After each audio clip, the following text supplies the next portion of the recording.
Hello everyone. তো ওই দিন দুপুরবেলা আমরা প্ল্যান আছিল একটা রেস্টুরেন্টে খাইতে যাবো, বাইরে রান্না রান্না করতাম না। তো গিয়ে রেস্টুরেন্টে দেখতেছে কিতা খাওয়ান যায়, মেনুতে কিতা কিতা আছে।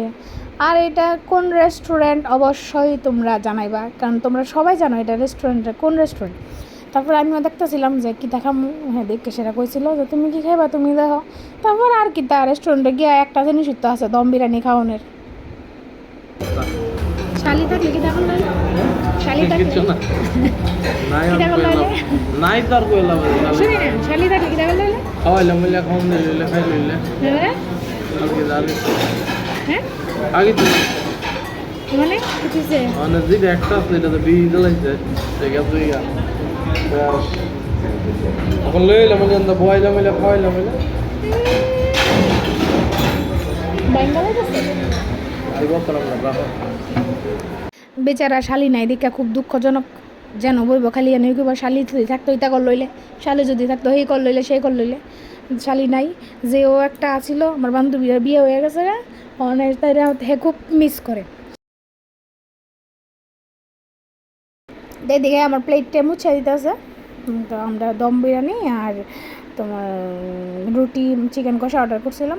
তারপর আমরা খাওয়ান গিয়ে আয়া পড়ছে। আর এদিকে বইরা বইরা সস লই লেতেছে, যা আছে সব ধরনের সস। কইলাম না যে সস খাইতে কত ভালোবাসে হিসাবের বাইরে, আর আমার সস একদম ভালো লাগে না। তারপর আমরা সব কিছু খাওয়া দাওয়া কমপ্লিট করে সেটা একটু বাইরে হয়েছিলাম। খাওয়া দিয়েও ভালোই আসছিল। সরি ভুলে আমি নামটা কই লেতাম আসলাম। তোমরা কিন্তু নামটা অবশ্যই কমেন্ট করে জানাইবা যে এটা কোন রেস্টুরেন্ট আসছিল, দেখো গাড়িটা কইতে পারো। তো আমরা এদিকে বাইরে ভাবছিলাম বাড়ির লেগে কিছু লমু, তারপরে দিয়ে সন্ধ্যার সময় চপ বলে দিনের বেলা হয় না, সন্ধ্যার সময় হয়। তো আমরা এন থেকে আর চপ টপ লইছি না, এন থেকে বাইরে গেছি একটু গিয়ে সেরা একটু রাজবাড়ির সামনে গেলাম, গিয়ে বললাম ভিডিও করলাম, দুজনে মিলে ফটোশ্যুট করলাম, কদ্দুরা বয়ে গল্প করলাম।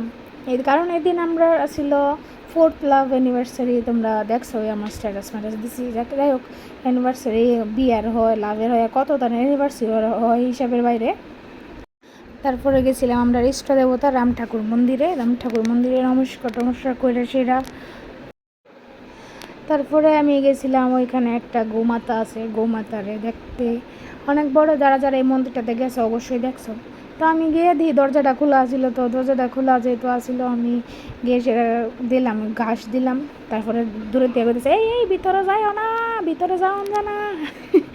তারপরে মন্দিরের থেকে প্রসাদ দিতে আসলো, তো প্রসাদ লইছি আমরা, লইয়া সেরা বাইরে আয় পড়ছি এদিকে। এই যে প্রসাদ দিতেছে, সবাই লাইন দিয়ে লইতেছে, প্রত্যেক দিনই বা প্রসাদ দেয় বলে। তো ভিডিওটা এই পর্যন্ত আসলে ভালো লাগলে অবশ্যই লাইক করে দিও।